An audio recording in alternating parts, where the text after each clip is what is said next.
We are live, ladies and gentlemen, for our last segment of the evening in what has been a terribly, terrible evening from a technological point of view. Things are not working the way they normally do, and this is the sound off. So I'm glad this evening is almost over. I'm one of your hosts, Jonathan Betzler. I usually have a little thing here at the bottom that says my name and a cool little graphic, but it's not working. It's just not working, it's devastating to me because I have photos that I want to show you guys. Here at the bottom it says my name and a cool little graphic, but it's not working. It's just not working. Wow. And it's devastating to me because I have photos that I want to show you guys. Here at the bottom it says my name and a cool little graphic, but it's not working. It's just not working. Okay. I see what's happened there. That was wild. Wow. So, I love myself that much. I'm going to play me while this is happening. So anyway, you guys want to meet my co-hosts who also want to talk sometimes? First, Drunk Davey, welcome to the Sound Off, your favorite part of the evening. Yeah, it's a good time. It's a good time. Although you're not going to get to say anything tonight, so what are you going to do? That's all right. I'm along for the ride. And, of course, the indomitable J Money, the elitist. How are you, sir? I am elite. So next. You are. We've got some viewers already, so cheers to the viewers and cheers to J Money. Here's the viewers. Drink up and drink heartily. Here's to an end of the evening. Damn, tonight was going to be such a good show. I had such good stuff planned. I wish the technology was working the way it was supposed to. Tonight was hella fun, JB. What's that? Tonight was hella fun. Do not worry. I know, but I mean, like, I know, like, we're late and all that other stuff, and I shouldn't worry about the lateness, but the fact that we can't do as many photos as I would have liked, and it's throwing me off. I don't feel good about it. This is the Sound Off. This is the freeform segment. Pull up the evening schedule if you could, J Money.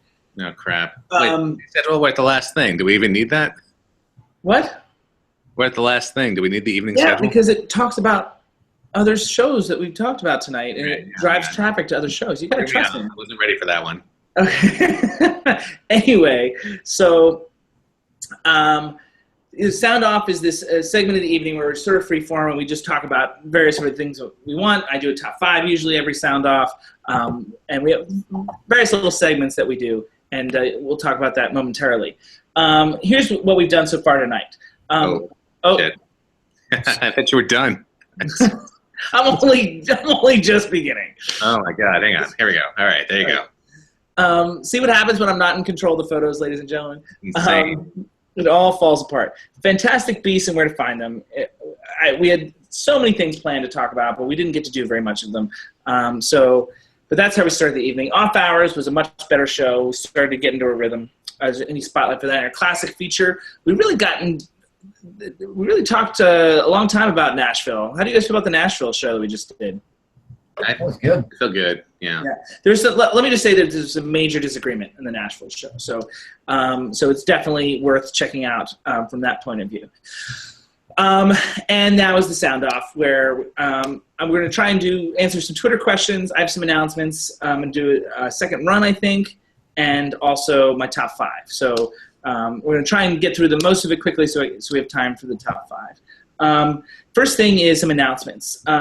I want to say thank you to our new Twitter followers. We've gotten several dozen new Twitter followers in the last month, many of which are from the YouTube project that I did, or are related to, like, many of you follow the YouTube people that I did videos for in September, October, that just came out on October 20th. Since then, I've been getting tons of new followers, and I want to thank you guys, and I hope you guys are watching with us tonight, or will watch in the future. And also, since we started the show tonight, we've gotten 10 new likes on our Facebook page. 10. New personal best. All in the same night, so it's a big. How about the YouTube channel? Are they subscribing there? They're not subscribing, but maybe they should. Who are these people that are liking the Facebook page but then not? Well, we haven't asked them to on the Facebook page, so maybe we should do that. Davey, if you ever took the time to use your admin power on the Facebook page like J Money and I do, then maybe they would. That's yeah. That's an interesting thought. he talks a good game, but isn't willing to do anything about it. All right. So those are some of my. Oh, one of our new Twitter followers, by the way, the Mindy Project, the show The Mindy Project, is now following us on Twitter. Really? Also, D Wallace is now following us on Twitter. Do you guys know D Wallace? Oh. Yes. Does the name sound familiar to you, Davey? No, not at all. Well, it should, because she gave what I thought was an Oscar-worthy performance in a movie we've talked about several times as the mom in E.T. The mom in E.T. Yeah. now follows us on Twitter. That's great. So That's awesome. Big shout out to Wallace. Yeah. So, D. Wallace, I hope you're watching. Thank you very much. I'm a big fan of your work in ET. If you'd like to come on the show sometime, I'm sure Davey would want that to happen. I do. I totally want that to happen. Yeah, I know you do. All right, so let's move on to the tweet beat, shall we? There you go. Boom. That's my man. He's ready. Second round's coming up next if you want to get ready for that. I will do that. So I've got a couple things on Twitter. One is for all of us and one is for Davey. So I'll start with the one that's directly for Davey. Davey, you have a fan request. It was before Halloween, and I couldn't let you know this because I was so busy on that film. The fan request is related. This very specifically asks you to vlog more. And they wanted you to vlog your horror film picks for 2016. So 2016, okay. So that was a specific request from a viewer saying, Davey Joe, will you please let us know what are the best horror films to look for in 2016? That was meant for a Halloween thing, but we missed it. So, but I figured I would mention it. Okay. Can I also request that you vlog more in the shower? I mean, I think that America is missing out for the most part. And it's time. It's time to unleash the fury. I mean, I can't please everybody, you know? Just almost everybody all the time. And the other things for all of us, and the question was posted today, so it was a late addition to the show. What holiday film, what film that's going to be released anytime between now and the end of the year are you guys most looking forward to? I think Davey and I are going to have the same answer. So I turn to J Money. Do you have a film that you are most looking forward to? So a film that's about the holidays specifically? No, holiday season film. Like any film that's going to be released in the next 6 weeks. Okay, so any film that's going to be coming up in the next month. I honestly have to admit I've been completely checked out of stuff that's happening. But I think I'm looking forward to Passengers. Oh, interesting. I don't know. I don't know what else is coming out, frankly. Well, I mean, Davey Joe, I think there's a big one out that I think you're looking forward to, that I am as well. You're talking now. Are you just talking about holiday themed movies or just? Why don't you listen? He just asked that question. We literally covered that. You cut out. What was the answer? The answer is no. Any film released between now and the end of the year. Oh, I mean Star Wars. Come on. That's what I thought. I am also looking forward to Rogue One, Really? which I think it looks like this. We weren't initially going to do it, but it looks like we've changed the schedule around that we might be reviewing that ourselves on December the 19th. Maybe I'm honestly surprised. I thought that you were kind of done with the whole Star Wars reboot in general. I mean, I was done with The Force Awakens, but Rogue One gives me hope. The trailer gives me hope. All right. I like it, and the good news is it's an original story-ish. You know, like I have some hope there. I could be wrong because I had hope about The Force Awakens as well. The other film I'm looking forward to, I'm very much looking forward to, but I can't see until January because I see it for free in those independent screenings, is La La Land. This is the other one I'm really looking forward to. Would you say that your hope is a relatively new feeling? My hope is a relatively new feeling? Is that so you want to call it a new hope? Is that what you're leading towards? I'm trying to ask if it's a new hope. I don't know. It is not. Oh. Not going to give you the satisfaction of that. All right, it's time to move on to the second run. All right. Bam. Wait. We didn't actually... Did we do... no, we did. Never mind. Here you go. Second run.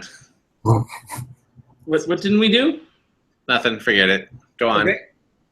So the second run, it means that it's a movie that has come up in a previous broadcast in one way, shape, or form, and one of us has to go see it, which is always me. I'm always the one that has to go see it because these guys are lazy. Although, in Jay Money's defense, he did watch Gone to Win this week. Yeah, come on. So that's pretty good. But and Nashville. So it's a film that we talked about, previously that one of us hadn't seen, and then we go back and watch it. So I've been more diligent about this than the others, and so much so I've got 3 here to choose from. So I've got them here, and eventually these guys, as a Christmas present, will you eventually watch one of the films on the list that I send you guys? Oh, there's a list. Nice. He's so proud of himself. He's going to be grinning about that line until the next show. Yeah, that's what's up. All right, so we got 1, 2, and 3 here. Which one's Flatliners? Well, we'd already talked about Flatliners. Nah, I've already forgotten about it. I say go for number 2. Door number 2. Davey? 2, yeah, 2. Let's get to it. Okay, 2 it is. All right, 2 is one of the 1990 films that we had. We did our 1990 review back in February, and this is one of the films that we didn't talk about during the broadcast. I hadn't seen. I don't know if you guys had ever seen it, and it was sort of left over in my Netflix queue, and it sort of popped in. I watched it, and it's definitely worth talking about. Do you guys know this film? I know of it. Oh yeah, I don't know that one. After Dark, My Sweet, directed by James Foley. I got to skip ahead to my notes because it's number 2 here, which is the director of Glengarry Glen Ross, which is a film that we talked about during our top 5 Kevin Spacey films. I think it was episode 32.4 was our sound off for that. So same director as Glengarry Glen Ross. This was before Glengarry Glen Ross, a year or 2 before, 2 years before Glengarry Glen Ross. And I need some photo. Oh, you don't have these photos. Oh, you might have to dig for these photos. Yeah. No, you do. You made them in a previous thing. I did? Yeah, because I have them in the bank, if you will. So if you can find photos from a while ago for this movie, and Dern Warning is the one I would love up sooner than later. I hate to tell you this, but I don't think I archived the stills from previous films like that. All right, so I'll try and go through this rather quickly. And you guys had never seen this, is that correct? I feel like this movie was not appropriate for me at the age I was when it came out, and that's probably why it slipped through the cracks. But yet you saw Flatliners and all sorts of R-rated shit like RoboCop and Total Recall in the theaters. My grandmother was very lax about certain films that we would go see, and I really credit her with that. We saw Flatliners twice together, my grandmother and I. Wow. And Total Recall. Wow. Awkward. Yeah. Awkward. Okay, so After Dark, My Sweet is really kind of a neo-noir type film. It's a very stylish film. And it adds to the noir genre without feeling dated. I actually think it's a hidden gem. I kind of recommend you guys watch it. Not that you ever will, because then we'd have to do another second run on it, which Sure. you guys are totally against. I think the real hero here is the screenplay. The characterizations are really sort of terrific, particularly Jason Patric's character. Oh, and this film, by the way, stars Jason Patric, Rachel Ward, and what's his name? Bruce Dern. Kid Collins is played by Jason Patric. He's a unique, interesting, compelling character, one of those smarter than he seems types that really allows Jason Patric to spread his wing, because I think he's a very underrated actor. So he was really great. I have some issues with the Rachel Ward character as far as characterizations are concerned. Femme Fatale's offered some of the best roles for women in the 40s in the noirs, potential misogyny aside, but not so as Rachel Ward here. She's really hard to nail down her motivations and behavior. She's a real detractor. It's good to be mysterious, but you don't want to be bewildered by a character. Interestingly enough about this movie, J Money, there is tons of voiceover. And here I am, I'm going to tell you it works. It works in the sense that it's a noir. It takes place in modern times in California, but it really, without feeling dated, buries itself in some of the stylistic elements of the genre of film noir.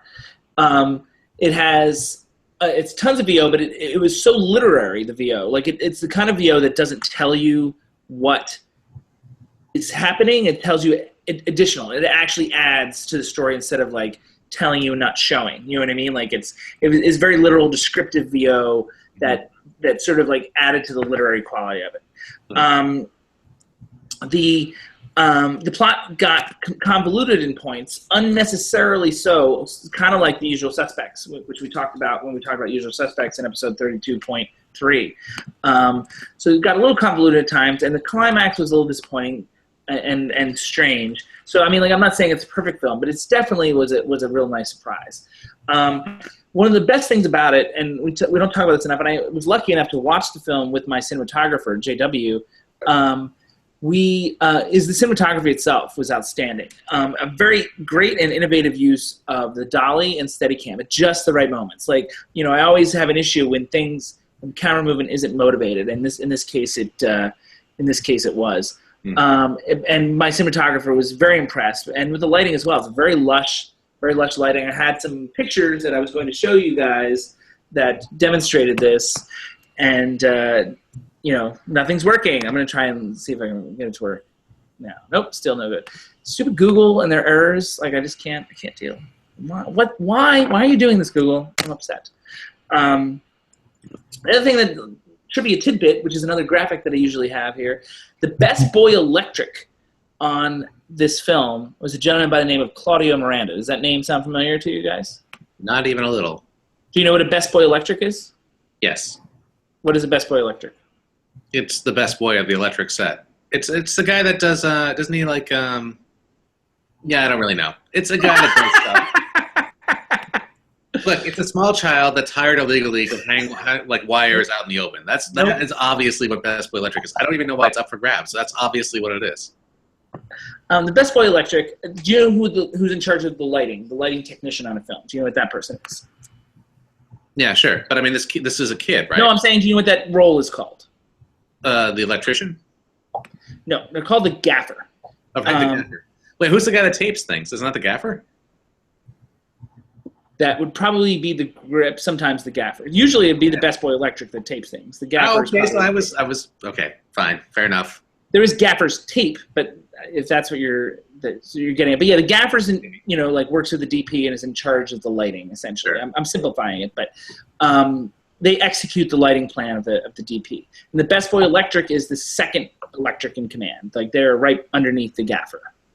Does the Best Boy Electric always feel like a little derogatory taking that kind of title? Because I feel like No, it's just the title. And there's Best Boy Grip as well, who's the second grip down. It's a little bit of a dig. It's a little bit of a dig. It's not.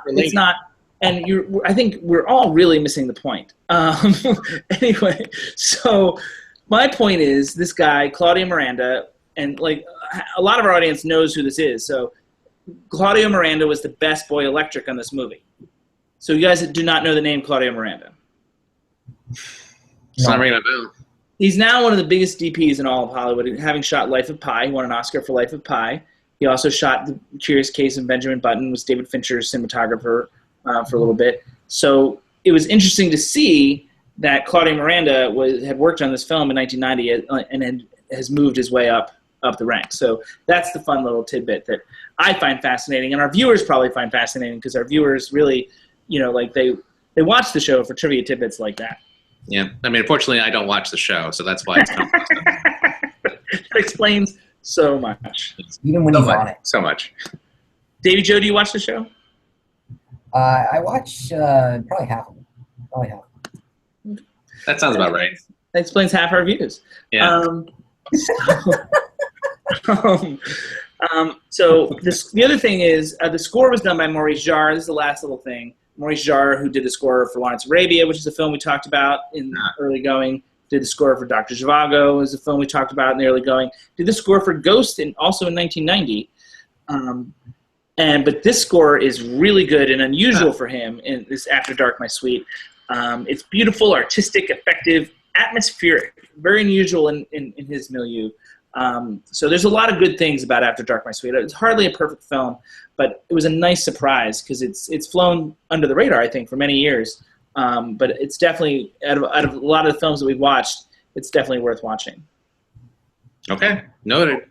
I'll put it in the list. Throw it on the list. I'll throw it on the list that gets thrown in the trash. All right, you ready for the top 5? More talking, otherwise known as More Talking by JB. Yep, keep going. All right. Oh, I'm on camera while I'm going through my notes. Okay, there it is. Top 5 fantasy movies that are not porn as far as J Money knows. Yeah. Well, as far as Davy Joe knows as well, frankly. Well, yes, except you know more since I sent you photos that I hope you're prepared with. But to be fair, I made this graphic before you sent me your list. So. Oh, okay. Fair enough. And I didn't send him the list. I sent him. Well, I always send J Money more photos than I need, so I'll give him like photos from 8 movies, so he doesn't know which of 5 I will choose. Yes, it's a wonderful. Davey, do not yawn during my top 5. That is not acceptable. I hyperventilate when I am excited.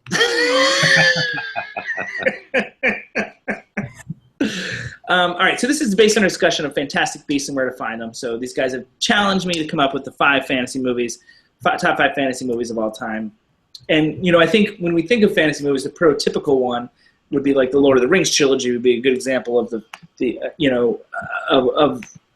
of the fantasy genre, but I still don't think that's enough to like define it. So the first thing I felt like I needed to do when approaching this project was define fantasy film. So, and J Money expressed to me via email that he was really curious where I was going to go with this. How would you guys define fantasy film? Because I came up with my own little definition here. Fantasy films? Yeah. I would say that they're, at least to me, the magic plays some sort of part. Okay. I would say that they have to have some sort of surreality, and it can't be from any sort of technical sort of contrivance. Yeah. I don't know. There's a lot of big words in there, and I'm usually good with big words, but I feel like they didn't connect for me. I feel like there has to be elements of uncommon phenomena, and they can't be because of technology. They can't be because of machines, robots, or some bullshit like that. Oh, okay. Well, here, I'm closer to Davy's definition. Here's how I described it. I described it as otherworldly, and what I mean by that is, I feel like, when an artist is creating a whole new world with its own set of rules, and with creatures and or beings that are unfamiliar to us on planet Earth as we know it. So that was the first part of the definition. The other part is magical/mystical elements that comes into play, and those to me were the criteria that I looked at. And as a result, I did not consider comic book movies or movies with aliens on our planet. Like, for example, I did not consider E.T. Hi, D. Wallace. I did not consider E.T. because E.T. exists within the world as we know it.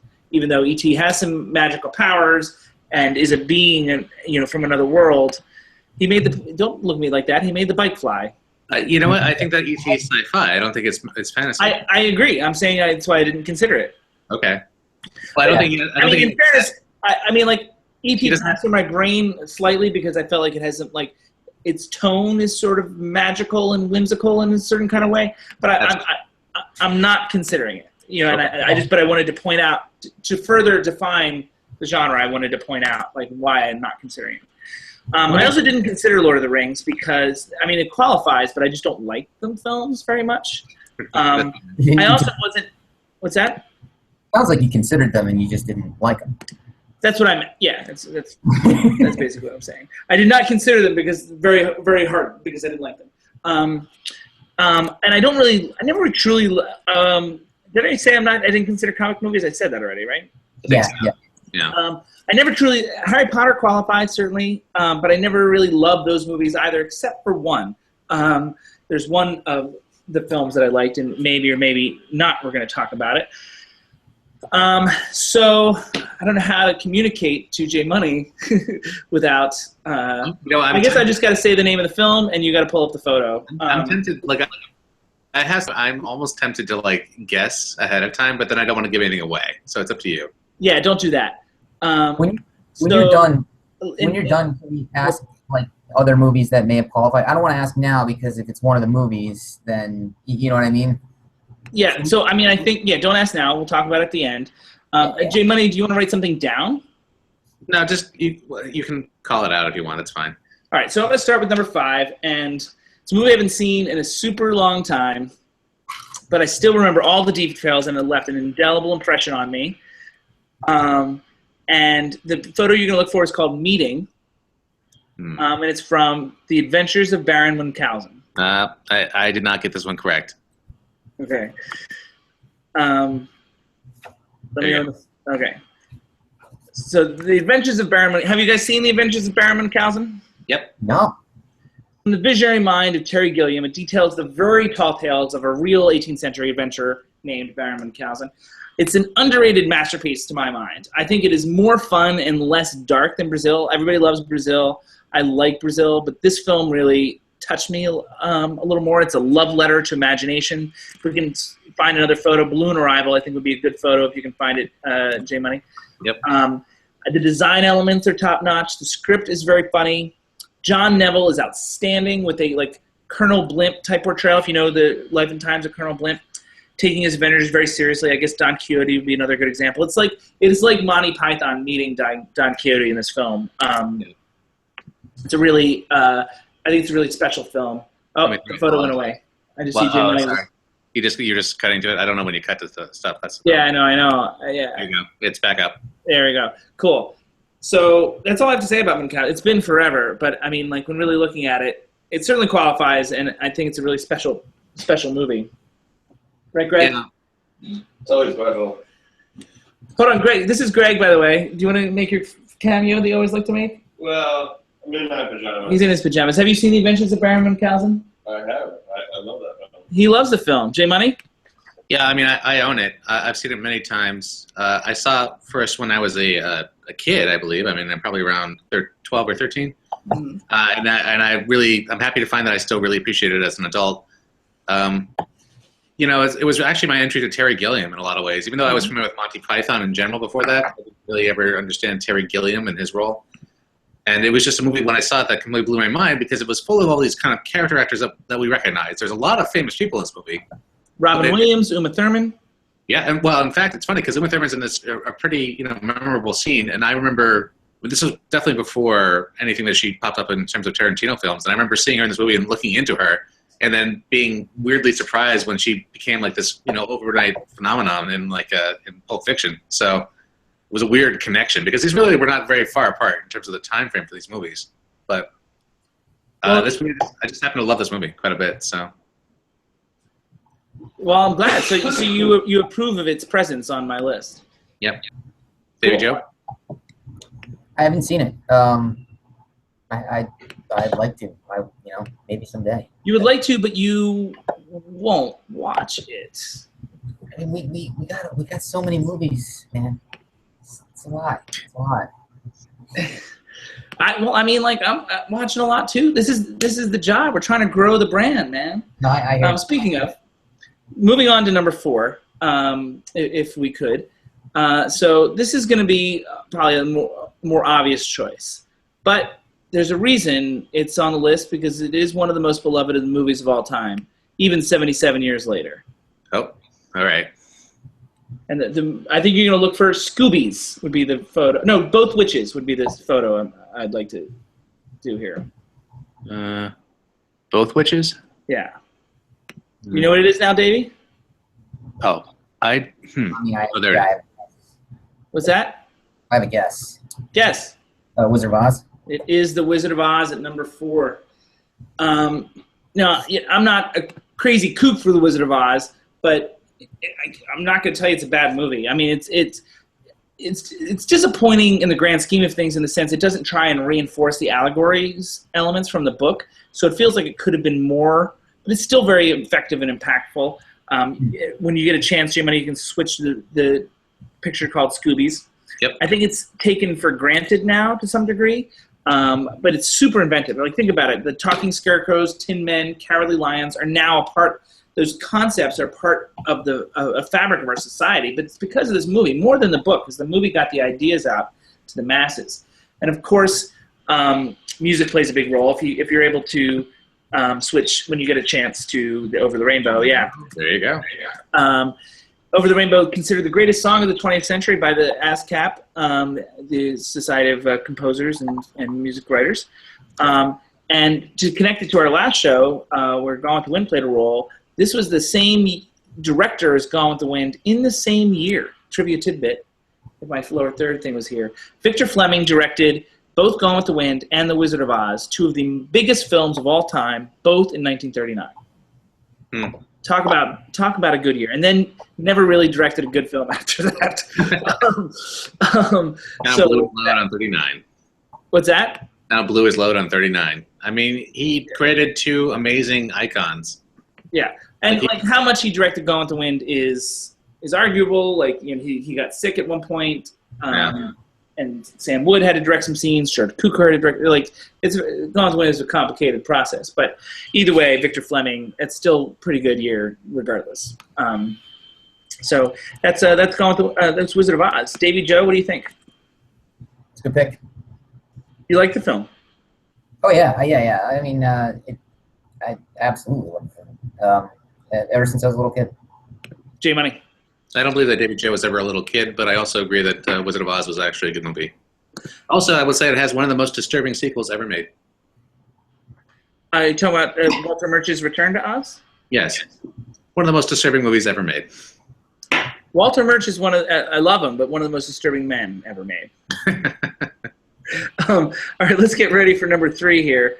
And you're going to find a photo called Stooges. And you could argue that this movie is more of a fairy tale, but really it's a send-up of fairy tales. Mm-hmm. And David Joe, you want to guess? Oh, it's too late. Picture's up. I'm going Princess Bride here at number 3. And I would argue that William Goldman and to some degree Reiner created their own world with magic and creatures, albeit amalgamations from all sorts of 18th and 19th century stories. And when you get a chance, we can switch to Sword Prayer. I let a group see it. So, I mean, that's why I think it qualifies. My point is that's why I think it qualifies in the fantasy element. I think I led a group to see it at Hollywood Forever Cemetery in June of 2013, and it was joy all around. Like, everyone, like, it was one of those screenings, one of those special elements, special, like, group outings that you can feel the connection to the movie in the not a room, but you know, in the masses. Like it's palpable, the love that people have for this movie. I think Goldman's script is the hero. Speaking of heroes in the forest would be the next photo when you get a chance. Goldman's script is the real hero. It's smart, it's funny, it's inventive, it's complete. Like it's very thorough. And in fairness to Rob Reiner, he does a great job of capturing, maintaining the tone set forth in the script. That's not an easy thing. All performances seem to be clued into the tone, adding to the cohesiveness. All around, everyone from Cary Elwes is an actor who doesn't work enough anymore. He used to be in everything between 1987 and 1991, and now he's not doing much at all. He was terrific in this movie. But everyone from Cary Elwes to Billy Crystal to Christopher Guest, I mean, everybody is on point in this movie, and that's a lot to do with Rob Reiner. So that's my number 3. J Money? Oh, there, Billy Crystal. Love it. You know, it's funny because I think Cary Elwes just released a memoir about making The Princess Bride. Oh, how about that? Yeah, I think he was just in New York signing copies actually, like last week. So it must be pretty fresh. Interesting. You know what? I like this movie enough that I would go out and read that. I mean, this is a movie that I came to relatively late in life, and I found it to be incredibly wonderful. So happy to see it on the list. Good. Davy Joe. Oh, it's amazing. The script is phenomenal. Got a lot of agreement going on here, ladies and gentlemen. I'm like tickled but nervous.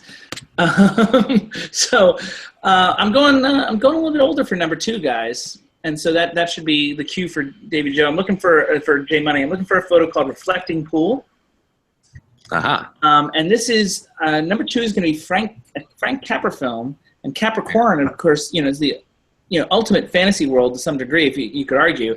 But this is his darkest film, and probably his best film, but it's not very well remembered. This is a film called Lost Horizon. Have you guys heard of Lost Horizon? I have heard of it, but I have not seen it. Davey? I have no idea what this is. Okay, so let's go to a picture called Downed Plane. Yep. And the deal with this is a British consulate's plane crashes in the Himalayas. He and his compatriots stumble onto Shangri-La, an apparent utopia tucked away in the middle of nowhere. I screened it in New York in March of 2014, and it's one of those special screenings where this little movie that no one had heard of blew their minds. They, they'd never heard of it, and they walked away, just mouths agape at how good this movie was. Why do I call it a fantasy? Because it doesn't have unusual creatures per se. But I do think Shangri-La is an inventive creation with its own set of rules. And there are mystical elements to the film. The fact that anyone that lives in Shangri-La, no one ages if you live in Shangri-La. You're the same age. And the city only reveals itself to some. The city itself seems to disappear. If you leave it and then trying to find it again, it's deemed potentially impossible. So there is that mystical element that we talked about when defining the genre. So I think it qualifies, is the point. Now, onto the film itself, and we can find a photo called, oh, Birdcage, you're ahead of me. Cool. This film has a darkness and an edge that's not normally associated with Frank Capra. It's highly politicized without ever feeling preachy. There are long speeches, but it's unclear which side the filmmakers stand on. They sort of present both sides of the issue, which is really powerful. I think it really examines the practicalities and realism of whether or not a utopia like this is even possible. I think it supports a lot of the ideas that utopia represents, but questions how possible it is, when balanced out against human nature. The other thing, and if you go back to that reflecting pool set, you can see the set design is amazing in this movie, throughout, the design of Utopia. For 1937, this is way ahead of its time. It's right there. It's a gorgeous, gorgeous set. Unfortunately, there's a little tidbit here, so we can go back to my little fake trivia tidbit, lower third. Over the years, original elements of the film were damaged. So, and there's no completed version of the film available. So what doing the restorations, they use still photos, and so basically there's scenes that are completely missing, and they use still photos to bridge the gap, and have the dialogue underneath the still photos. It's disappointing, but you get the idea, and that's how we screened it, and people still loved it. So, Lost Horizon, number 2. Cool. Did I surprise you? Well, there was another movie that I thought would maybe fit into that, so now I'm curious if it's going to go to the top number 1 position. But it doesn't surprise me this would show up. Okay. The number 1 position I might have to defend, but I think it'll please Davy Joe. Let's do you want to take a guess at this point, since it's number 1? Well, honestly, I don't know. Based on what we talked about initially, and then what's left, you're gonna have to tell me here. Well, let's just say it's probably the most successful of the films. But I feel like that would well, wait a minute. I'm gonna defend it. So just pull up the Hoth attack photo. See now, okay. Yeah. That was my question.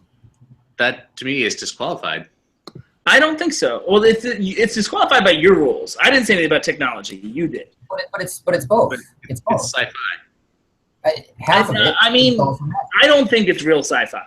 And this is going to be the next thing. If you want to acknowledge the influence of Tolkien on Star Wars, then I think you have to consider the Star Wars films as fantasy. And I honestly think they're more fantasy than sci-fi. They're more Western than sci-fi, quite frankly. If the only sci-fi qualification is they take place in space, that's not enough to qualify it as science fiction in general. Where Star Trek is true science fiction, other things that we've talked about are true science fiction, Aliens and things of that nature. Although the original Aliens may be closer to a horror movie. The fantasy qualifications, based on the way I defined it to start, is it's original world with its own set of rules. It has original creatures and a mystical element, which is the Force itself. So I think those are the things that qualify it as a fantasy. And Davy Joe's nodding again. So it's 100% a fantasy, but it's both. Sci-fi isn't. They're not mutually exclusive. There can be overlap. Except yes and no. I actually don't think it's very sci-fi. Because if you think about science fiction in the way that it was designed, is science fiction generally is this sort of, it takes place in, like Blade Runner, it takes place in the future with this sort of comment on modern day society, this political comment on modern day society. That's what science fiction is really meant to be. You know, that's where the Star Trek comes in. That's where, well, the Star Trek, you know, faded away from commenting on modern society, you know, after a while. But the Total Recalls of the world, the RoboCop, the Blade Runner, and like the real true sci-fi films, you know, that we talk about. So I feel like it is more fantasy than sci-fi Star Wars. And again, like the Tolkien connection, I think adds to that. So the reason why Empire is the one that's chosen here is it's the best of the Star Wars films, and that's almost universally agreed upon. I mean, these guys might argue, but I doubt it. If we can get Duel up soon. J Money, the photo known as Duel. It is the most exciting, most interesting, most compelling of the Star Wars films. It's most well acted. Ford, Fisher, Hamill are all really tested for the first time, and it also feels more open than the previous films. Star Wars itself was mostly on the Death Star, Jedi mostly on Endor. Here we get a greater sense of how far the Star Wars universe expands. Hoth, Dagobah, asteroid fields, City in the Clouds all take part in The Empire Strikes Back, and all, you know, part of why I think it's the best of the trilogy and why it's the #1 fantasy film of all time. Made it through, guys. All right. So, Jay Money, you look like you want to dispute the inclusion of Star Wars here. I don't agree with you, but that's okay. It's your list. I mean, you know, whatever you want to do. It's fine. So the reason that you don't agree with me is there are machines. The reason I don't agree with you is because I think that allegory plays a part in any kind of genre pick, and because this movie included elements that were about fantasy doesn't mean that it's a fantasy movie. It means that it's a movie that includes elements about fantasy. I would still define it as sci-fi. I understand that it's not hard sci-fi. I understand that it's not like about a technical thing. I mean, it certainly can be, you know, a movie about totalitarianism. It can be a movie about a hero's journey, but all that stuff is something that takes place within this world of sci-fi. It's not like a fantasy world. Even the idea of the Force, which is sort of like Eastern mysticism in a certain way, has been kind of since the original time it was released, come out as being a biological situation. So there's all these sciencey elements that are definitely part of it. We don't acknowledge those prequels as existing. Everyone knows we all have some midi-chlorians within us. You know, it's not like I absolutely see every point you made about this, JP, and I don't even necessarily disagree with you about the points. It's just that overall, I would not call this a fantasy movie. I don't think I can do that myself. So, Davey, do you want to dispute? I mean, it's got wizards. It's fantasy. It doesn't really have wizards. But I mean, Davey's, you know, his words are short, but he packs a punch. I mean, I would have said it a little more eloquently than that, but yeah. Although, speaking of things that were missing on this list, wizards would have been an excellent choice. You mean The Wizard with Fred Savage from 1990?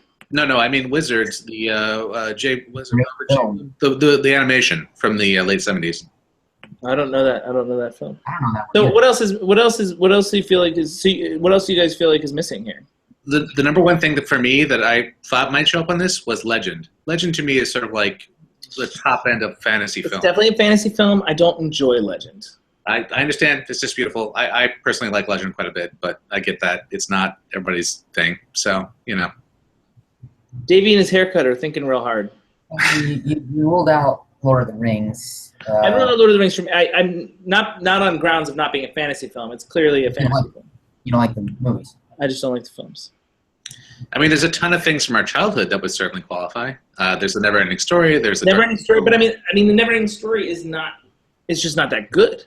Oh, I disagree with that. Dark Crystal. I mean, it's not love bad, but it's not good. Labyrinth. I disagree with that. Labyrinth. I really like. I prefer the one that I considered is the Dark Crystal. Dark Crystal, yes. Over Labyrinth. Yeah, I would pick Dark Crystal over Labyrinth as well, but I'm just saying, you know, overall. Yeah, no, I mean, I considered Dark Crystal a little bit. I considered Harry Potter and the Goblet of Fire out of all the Harry Potter films. You know, it's interesting, Gabe, because that's actually probably my #2 Harry Potter film, so I was actually really surprised. Well, I was interested to see if it was going to show up on this one, but I bet Azkaban's your favorite, huh? That's what everybody's No, actually, Deathly Hallows Part 1 is my favorite, and then it goes Goblet of Fire, and then Goblet of Fire, I think, is the one where the stakes really got higher, and I really enjoyed it. And there's a lot of going on with the dance scene and stuff like that. I think it's one of the more underrated Harry Potter films, actually, because I agree. I agree with that. Away from everything else, but yeah. And the other film that I consider that is so crazy that I couldn't put on this list, but I did send you photos to intrigue you. But yeah, I thought that was going to show up. I really did. I thought it was going to be number 5, actually, but that's okay. How did you? Have you seen the film? I've wanted to for a while. It's Dali, right? Dali was the one that worked on the. No, Seuss. Oh, Seuss did it. Okay. The 5,000 Fingers of Dr. T. That makes a lot of sense. Conceived by Theodore Geisel, also known as Dr. Seuss. So it's crazy and strange and weird, but the design is awesome, but sometimes racist. It's a super bizarre 50s movie. I mean, just like Seuss himself, you know. No comment there. I'm just saying, it's pretty crazy. So I considered that one as well. Just being like one of the weirder movie experiences I've ever had. The 5,000 Fingers of Dr. T. So, what else is missing, Davy Joe? No, I was wondering if Star Wars. That was the one that I was. Okay. Well, yeah. Do you agree that Empire is the one that needs to be included if any Star Wars film is going to be? No, I agree. I totally agree. What do you, JB? I'm just curious. What do you think about Metropolis? Where does that fall for you? Now, Metropolis is sci-fi to me. I feel like that's true sci-fi. You know, for me, I can go either way with that one because in Metropolis there is some pretty seriously occult stuff happening in it, but there's also a lot of sci-fi happening in it. So mix. Yeah, I'm more. I feel like that's more sci-fi than Interesting. But yeah. So I mean, I'm sure there's other films that could be considered that, and maybe you as viewers, after you subscribe to us on YouTube, you can let me know. You're not allowed to comment on these videos or let me know your fantasy things until you subscribe. So as we advertise Amazon behind me while we're doing this. So all right, guys, we got all right. So Davy Joe, J Money, your first thing is you got to pull up the roll call photo. Oh, shoot. So graphic. Let me. Oh boy. I may have forgotten to do that. Oh no, we got all these viewers here. We got the most viewers we have all evening. All right, so for those of you who don't know, the roll call was requested by you guys, and basically it was a summary of all the films that we've talked about, even in passing, over the course of the evening. And it's Davy's job, generally, to write down films as they come up, and then we report back, and some of you are making lists, and we've been posting photos of your guys' lists. I can't post photos right now myself, so I can't show you, but you guys make lists of the photo after we do a roll call. So it's time for David to do the best he can and let us know what we talked about tonight. Let's piece it together from memory. We talked about Harry Potter movies. Briefly, we mentioned a few of them. There's how many? We also talked about Fantastic Beasts and Where to Find Them. Yeah. All right. So we're gonna count that. Okay. Fantastic Beasts and Where to Find Them was the first segment.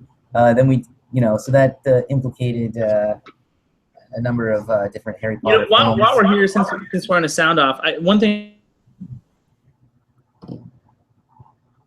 I want to you guys is, do we feel like I couldn't help but think about the X-Men universe when thinking about some of the major conflicts in Fantastic Beasts and Where to Find Them, in the sense that it's sort of this underground group that is like threatened by humanity and so forth and so on. And I wondered if you guys made a similar connection.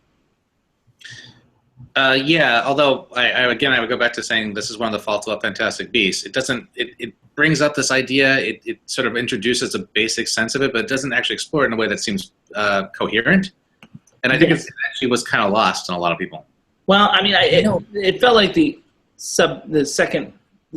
less important plot line right now. It felt like more of a setup, so I gave it the benefit of the doubt. That's fair. Anyway, it's funny. I just had that same exact thought about a different movie. I'm trying to. Oh, you know what? It was that I don't know if you guys saw that. And this is Peregrine's, the Tim Miss Burton. Peregrine. Miss Peregrine. Yeah. That kind of had an X-Men feel to it. Because of the school. Yeah. Okay. So cool. What other films we talk about? So all right. So we always mention Shame because it's how we started the indie spotlights. 11 indies. Yeah. And what was the movie that had the actress that is in J Money's top 10? Upstream Color. Upstream Color. That was one. And also, The Off Hours was our indie for the night. The Off Hours, right? So all right. So then we talked about Nashville. We talked about the Last Picture Show, and we talked about Gone with the Wind. Did we talk about? We also talked about another Altman film that I compared to Nashville. Which one did you compare to that? Shortcuts. Shortcuts. Right. I can't believe we didn't mention MASH at any point in time, but I mentioned MASH is also top 40 all time. Top Shelf Altman, yeah. Oh yeah. I mean, I prefer MASH and Shortcuts to Nashville. Oh, one thing that we didn't talk about because we did mention the supporting actress category, but we didn't compare 1975 Nashville to Shampoo. I'm a little curious where you guys stand on that. I like Shampoo a lot. I just because I think that the threads come together, but there's nothing about Shampoo that is anywhere near as powerful as Nashville in its best moments. J-Money? That's a really good question. I mean, I guess in a lot of ways I'd put them almost at the same level. I don't know. I'd have a hard time really saying. They're both Best Picture nominees in 1975. I mean, they're both Best Picture nominees. They're both satirical in a certain way. They both deal with a lot of different characters and intersecting plot lines. They both kind of meander a little bit in an enjoyable way, as far as I'm concerned. It'd be a hard draw for me to figure out which one I thought was better. And throw Jaws in the mix. Oh yeah. That same year. That's a great year. And the 70s, great time. I mean, Jaws is probably my favorite of the three, but I would choose Nashville over Shampoo any day of the week. Yeah. I definitely agree. Jaws is better than both. But it's interesting because Jaws also ushered in the summer blockbuster season that we decry so much, but we all love Jaws anyway. Anyway, so the point being that, Shampoo was another movie we talked about. Did you say Jaws is your favorite horror movie? Whatever, man. It's just fantasy? It's not fantasy. Anyway, so you're saying what other films we talk about when talking about Nashville? What else did we mention? Talk about Brenda Vaccara's performance and Jacqueline Suzanne's Once Is Not Enough. Yeah, I remember that. You'll have to go back and watch the episode. It happened. Okay.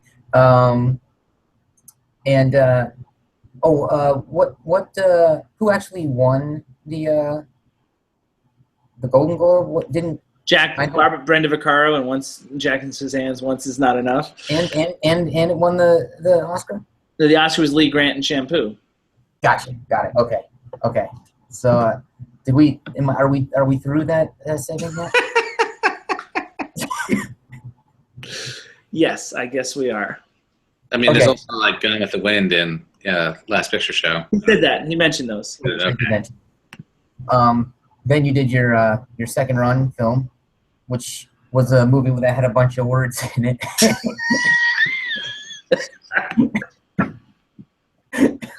Audience, I hope you listen. I really hope you guys listen. Yeah.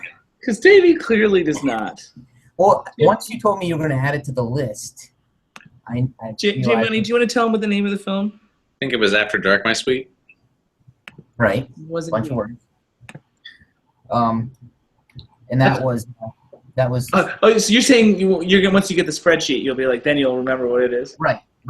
Because you said that the cinematographer was the same guy from something else. Best Boy Electric.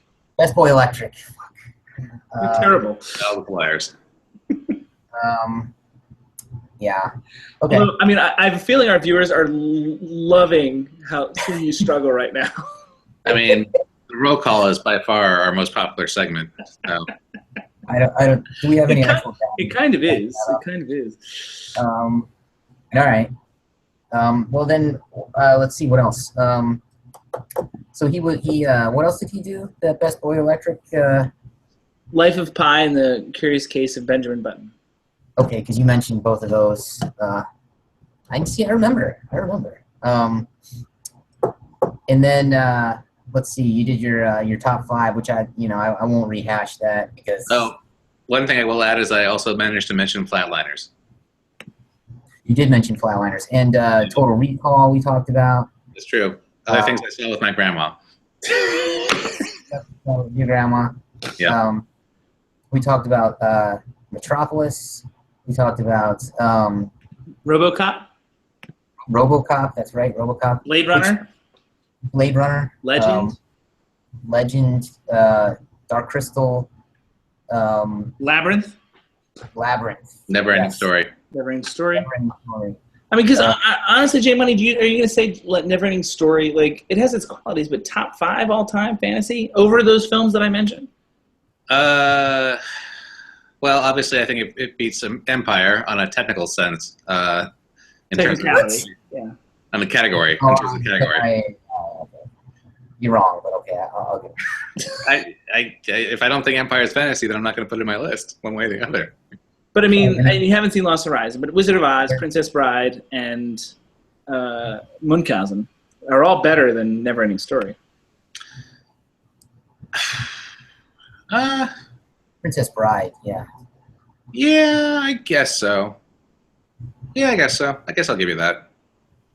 Okay, I win one, ladies and gentlemen. Okay, let's wrap it up. I'll let Davey off the hook at this point. I think we got them all, though, didn't we? Close enough. So normally at this time I would have a graphic that said our next movie, but I don't have that. That's not happening. Yeah, it's not happening. But our next movie is called Miss Sloane, starring Jessica Chastain, and it's notable because we did a movie in episode 27.2 called The Debt. Do you guys remember The Debt? Yes.